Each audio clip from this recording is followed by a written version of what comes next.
When you download an album by your favorite artist, you don't just listen to it once. You probably don't even listen to it twice.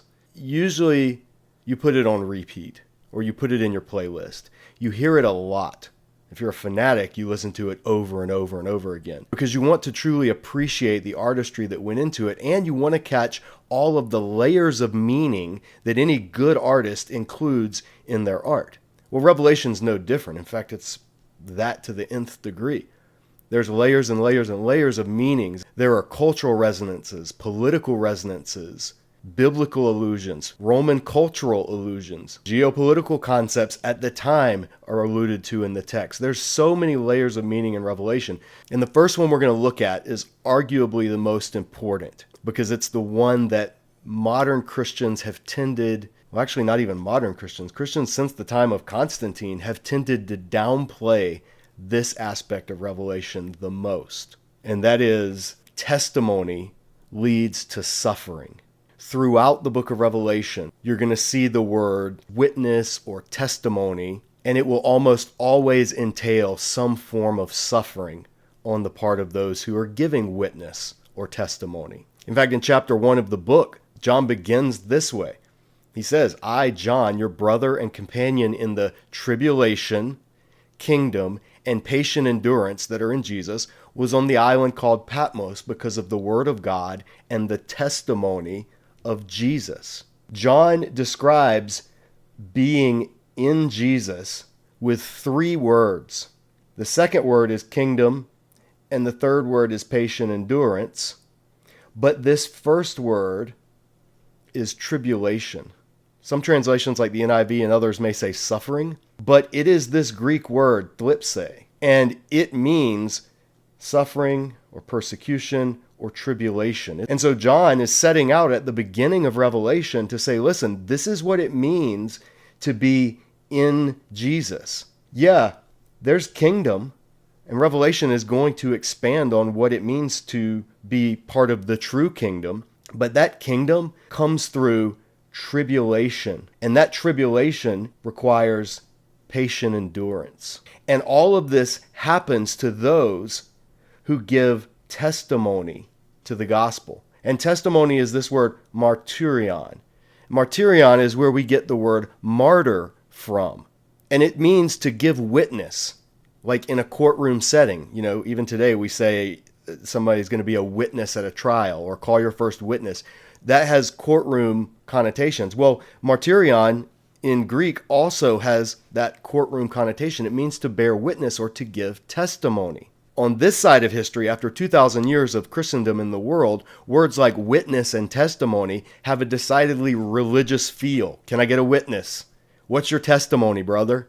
You know, these are kind of Christianese terms, but in the first century, they were very much legal terms. So you giving witness was you speaking solemn truth under oath, being willing to swear by and even pay with your life if your witness was found to be false. Throughout Revelation, you're going to see the word witness or testimony pop up in many places. And when it does, it will somehow involve suffering. Because that was the reality of the Christians to whom Revelation was first written. These Christians in Asia Minor were experiencing suffering if they did not recant their witness. If they bore witness to the gospel, if they gave testimony of Jesus, if they claimed to be followers of the King of Kings, then they would experience either cultural isolation, maybe family rejection, maybe job insecurity, even up to being labeled as dangerous, seditious criminals. And that's how the word martyr came to have the meaning that it does in English. Somebody who's a martyr is someone who dies for what they believe. So this is a theme. This is a dominant theme to look for in the book of Revelation. Witness to Jesus will entail suffering. And being a piece of apocalyptic literature, which is what Revelation is, we've talked about that in a previous video, it uses some of the stock imagery of apocalyptic writing. Revelation does this in depicting this time of suffering that Christians, beginning then, those first Christians, that they were about to begin facing. Some of them had already begun to face it, as we see in his letters to the 7 churches in chapters 2 and 3. The kingdom will always involve patient endurance through tribulation. That's what it means to be in Jesus. We've kind of lost touch with that, especially Christians in the West, because we live in a culture that is largely tolerant, at least legally speaking, of the Christian faith. But Revelation was written to churches that had no legal protection, that had no legal standing. And so it was fortifying their nerves for what they were about to face. It was giving them a warning and giving them the strength and the foundational courage that they needed to see what they were about to start experiencing, at least in a much larger degree than before, through the eyes of heaven, so that they would have the confidence and the assurance that they were members of the true kingdom, and the kingdoms of this world that were arrayed against them were going to come and go. Revelation depicts the suffering of God's people, but it's always a limited suffering. It's never for all time. And that's one of the main messages of Revelation, is that the time of suffering that God's people must endure is going to be a limited duration. Now, it uses these figures somewhat interchangeably, 1,260 days, which is 42 months, which is 3.5 years. These are different figures used throughout the book to denote these times where God's people in the book of Revelation are suffering. And they're drawn from, the whole concept is drawn from Daniel chapter 12, the last chapter of Daniel's book, where Daniel asks about how long is this going to go on and when is God going to finally usher in his kingdom. And he's given this cryptic apocalyptic response of time, times, and half a time, or basically 3.5 times. And so in Revelation, these are 3 numerical figures that are referring to this notion of a temporary suffering of God's people. Now, interpreters are divided on how to interpret the length of that suffering. Are these literal days? Probably not likely, given Revelation's apocalyptic genre, where few things are literal, particularly symbolic numbers. Are these describing years? Are these describing eras? Can we put a date to this time, times, and half a time? In other words, how close are we to when it's over? You're going to get different views on that from different interpreters of Revelation. And I encourage you to look at the different views that are out there, read through the different commentaries, and see what makes the most sense to you. But the key thing to keep in mind, the key note that Revelation is playing, is that the suffering that God's people will endure is not going to be forever. And it's not going to have the last word. See, in Revelation, testimony leads to suffering, but suffering leads to conquering. Revelation turns everything upside down. And the way, remember, Revelation was written to Christians in the Roman Empire. Rome was concerned with conquering. It was an empire. That's what empires do. They conquer, they overcome, they expand, they absorb people in and turn them into good citizens of that empire. So for the Christians in Rome, they were facing being conquered, literally and spiritually. Because if you became a good citizen of Rome, that means you paid homage to the gods of Rome and you followed all the customs and the cultures of Rome. So Christians had to face a choice. And what Revelation is telling them is, look, the choice is worth making. It's worth not bowing the knee to any of the kings of the earth or any of the gods of the nations, because you belong to the one true king. So in the Roman Empire, conquering was seen as ultimate victory. Well, Revelation doesn't deny that. What Revelation does say is, listen, you are conquerors. Followers of Jesus, you will conquer. You will have victory, but it will not look like it does in the propaganda of Rome. The conquering that our Messiah leads us in is a wholly different kind of conquering. We follow a crucified Messiah. He conquered through allowing himself to be conquered, because ultimately that is what ensured his victory over sin and evil and even death itself. And so if we follow him, then we're to be like him. And our being conquered in the eyes of the world may look like it's the end of our story, but in reality, it is planting seeds of the gospel. You can see this even today in places where there's heavy persecution of churches. If you ever have the experience to go to parts of the world, which I have at times seen Christians who have faced literal physical persecution, who have had friends and family members and loved ones literally killed for the sake of the gospel, when you see and meet them and talk to them, it really brings home what a true, a pure, and a refined faith looks like. And we've lost a lot of that in our comfort.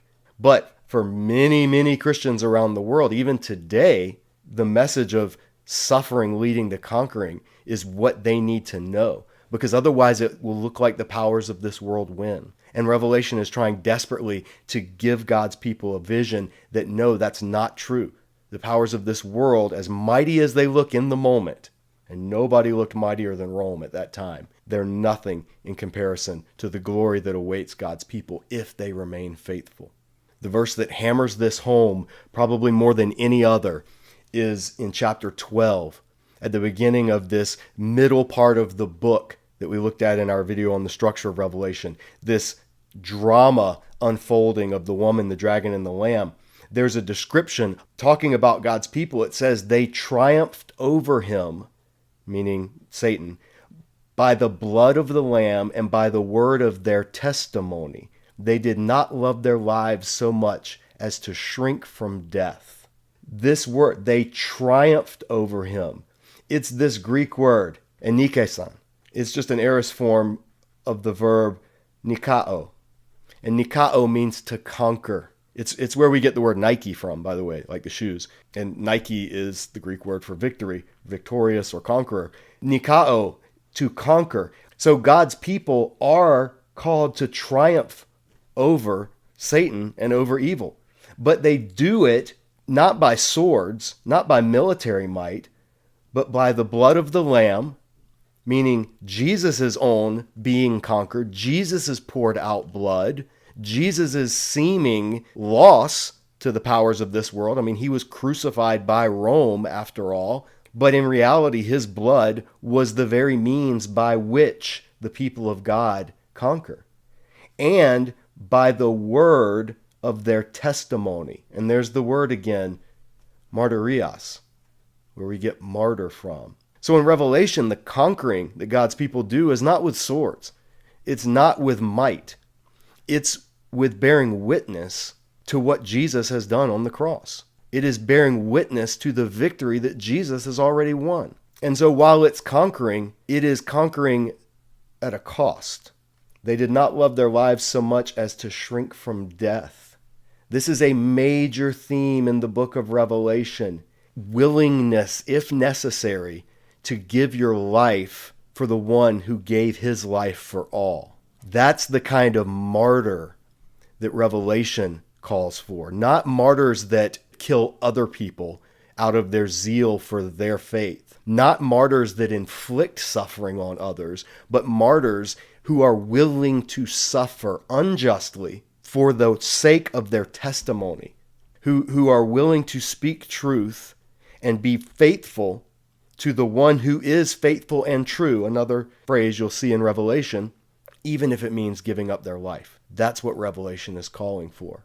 And I want to end this video by looking at the way that this word to conquer is used in the letter of 1 John and Revelation, because those are books that have a lot in common in terms of style, vocabulary, and possibly even authorship, although that's debated.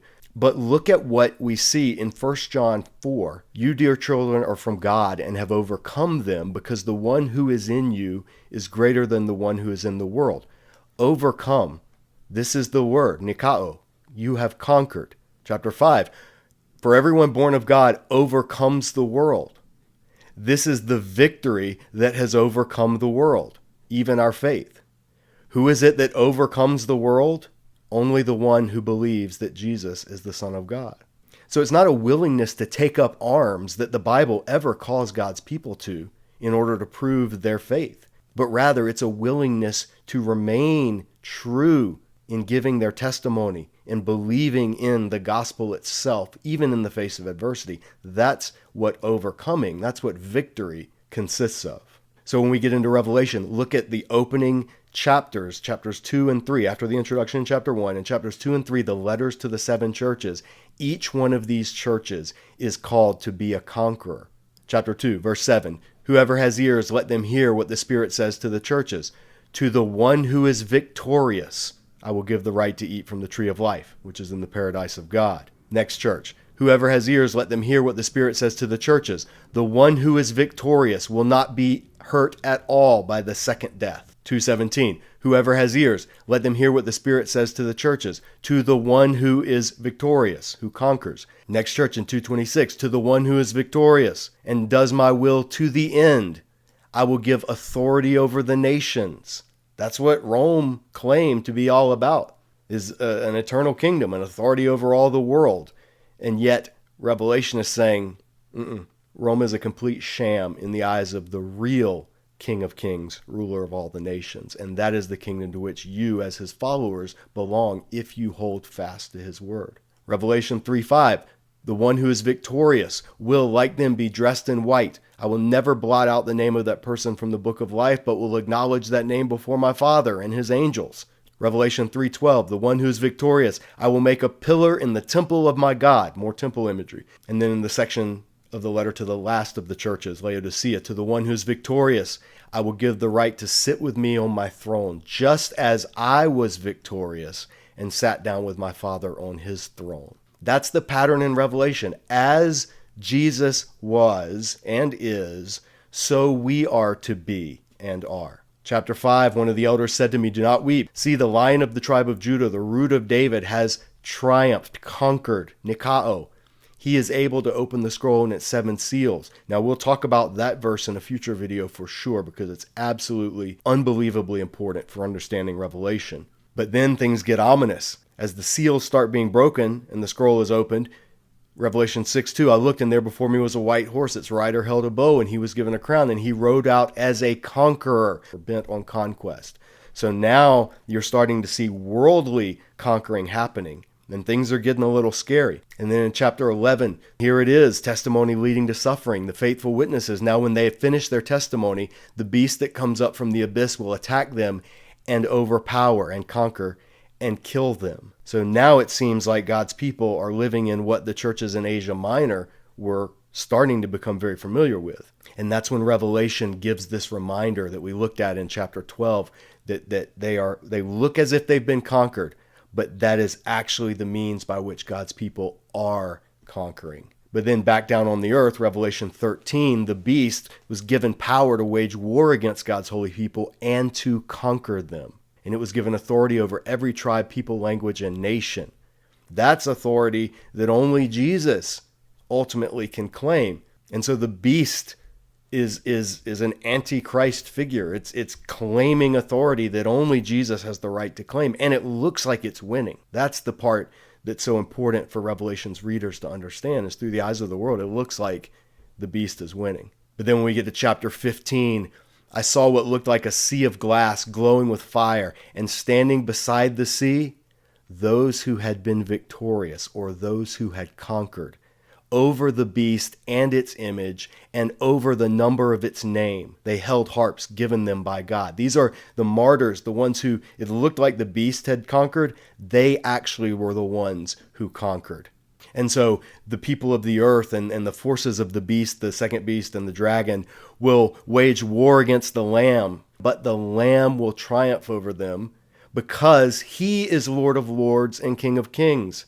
And with him will be his called, chosen, and faithful followers. This is huge for the audience of Revelation, seeing this, getting to realize that it looks like they're being conquered. It looks like they're getting nowhere. It looks like Rome is too mighty and they're just this insignificant sect of nobodies.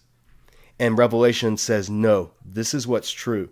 The King of Kings and the Lord of Lords, he's the one who's going to triumph. And with him will be his called, chosen, and faithful followers.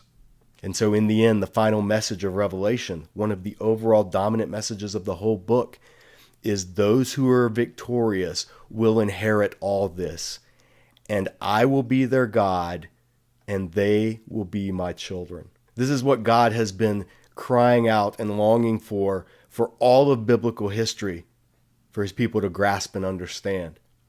His desire to be our God and for us to be his people and to dwell together in his presence. This is the goal of Scripture. God's people in God's presence in a world that's been completely wiped clean of all vestiges of sin and evil and rebellion and decay, fallenness. All of it is gone.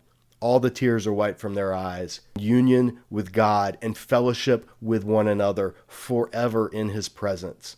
That's the symbol of eternity, not playing harps on clouds and singing worship songs forever, because, that would get boring.